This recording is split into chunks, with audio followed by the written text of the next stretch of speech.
Our team coverage continues right now with Rick Ritter live on more on what we're learning about the suspect. Rick? Well, Mayor, we are learning some chilling details about Jarrod Ramos. He actually filed a lawsuit against the paper back in 2012.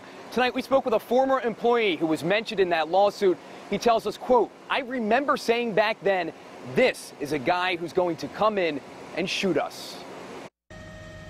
Hours after the heinous shooting in Annapolis, details surrounding the background of Jarrod Ramos are beginning to surface. The 38-year-old is pinned with opening fire on the Capital Gazette newsroom, a paper Ramos had a long-running feud with. I mean, this guy was a powder keg ready to go off because he just didn't get the satisfaction he was looking for from us. That's the voice of Tom Marquardt, former editor for the Gazette. In 2012, Ramos filed a defamation suit against Marquardt, columnist Eric Hartley, and the paper over an article that accused Ramos of stalking a female.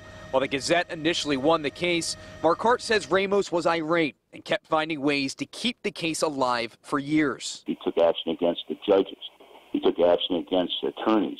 He took action against the newspapers. Marquardt says he warned others that Ramos was capable of a gruesome act like Thursday's. I am not surprised by this, unfortunately, and predicted back then that this was the kind of guy that could come in and shoot at us. Social media posts Ramos put out over the years paint a picture of a man fueled by anger. One threat targeted the columnist mentioned in that lawsuit, saying Eric Hartley knows from experience, but doesn't appreciate how bad it can get.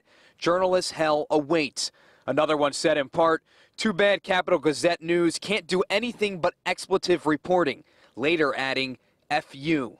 It's just terrible to think that it was actually somebody you knew who was capable of doing this who came in and targeted editors. That could have been, that should have been me and others who were there at the time when this all happened. And Ramos made numerous threats on social media. His Twitter account had actually been silent for months. But then today, minutes before the shooting, he put out one message that said, quote, "F you, leave me alone."